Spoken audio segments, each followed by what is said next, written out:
আসসালামু আলাইকুম বন্ধুরা, কেমন আছো? আশা করি ভালো আছো। আল্লাহর রহমতে আমিও ভালো আছি। সকাল সকালে একটু ছাদে চলে এসেছি।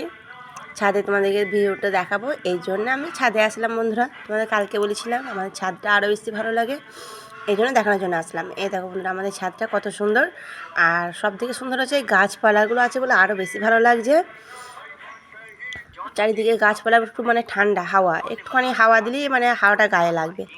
আর আগে আমরা এই গাছ থেকে এই গাছের এই ছাদ থেকে এই গাছের আমগুলো পারতাম বন্ধুরা। তখন ডালগুলো একদম আমাদের ছাদে চলে আসতো, এখন ডালগুলো কেটে দিয়েছে, সেই জন্য এখন আর আসতে পারে না। আর নাহলে আমাদের ছাদেতেই আমগুলো ঝুলে পড়ে থাকতো, আর ভালো লাগতো, পেড়ে পেড়ে খেতাম। পরের গাছ তো না, আমার মেজমাদের গাছ। ওই যে পাশের ছাদটা দেখতে পাচ্ছ, ওই ছাদটা আমার মেজমাদের। যাই হোক, এই যে পানির ট্যাঙ্কিটা এখানে বসিয়েছে। আর এই চলো সামনের ভিউটা দেখায়। এই যে হচ্ছে বাড়ির সামনে। আর এটা আমাদের হচ্ছে আলাদা ছাদ, এটা হচ্ছে বাথরুম আর কিচেনের ছাদ। ওই ছাদে আমার আব্বা সবজি টবজি সব লাগায়।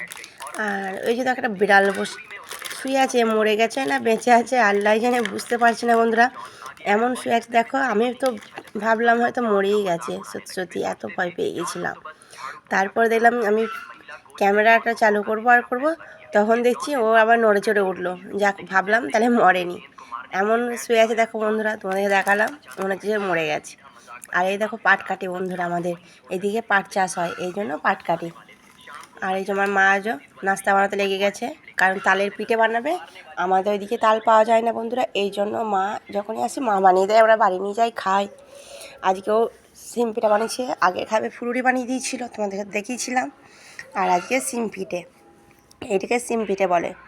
আমার মা বানিয়ে দিচ্ছে আমাদের জন্য, বললো তোরা খেয়ে নিয়ে চলে যাবি। আর আমরা এখনই বাড়ি চলে যাব, দুপুরবেলা খেয়ে দিয়ে দুটি বিকেলে যাব বন্ধুরা।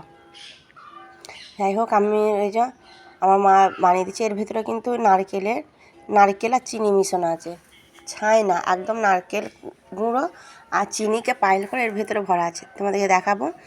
আর তার আগে দেখো, এটা হচ্ছে ছিঁড়ে যাচ্ছে, এটা লেগে যাচ্ছে, হচ্ছে না। নাহলে এই দুই মুখ এক করে দিলে, টিপে দিলে মানে মুখটা খোলে না, বা দেখতেও ডিজাইন লাগে। এই যে দেখো, যেমন এইগুলো আগে করে দিয়েছি, কত সুন্দর লাগছে। ওটা চিপকে যাচ্ছে, সবটা তো সমান হয় না, এই জন্য কত সুন্দর দেখতে লাগছে।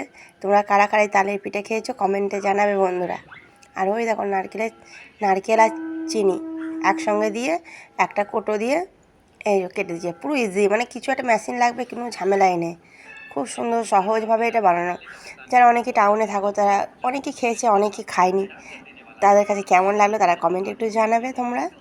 আর এই দেখো পুরো রেডি হয়ে গেছে। আর রেডি হয়ে গেছে আমার ভাজা, কারণ আমি আজকে বাড়ি চলে এসেছি বন্ধুরা, কালকে ভিডিওটা কমপ্লিট করতে পারিনি। এই যে ভিডিওটা দেখছো এইটুকু, এই ভাজাটা আমাদের বাড়িতে, এটা চলে এসেছি, রাত্রিবেলাতে এসেছি, এই জন্য এখন ভিডিও করে দেখিয়ে দিলাম যে কেমন লাগছে। দেখো কতটা দেখতে ভালো লাগছে, তাই না?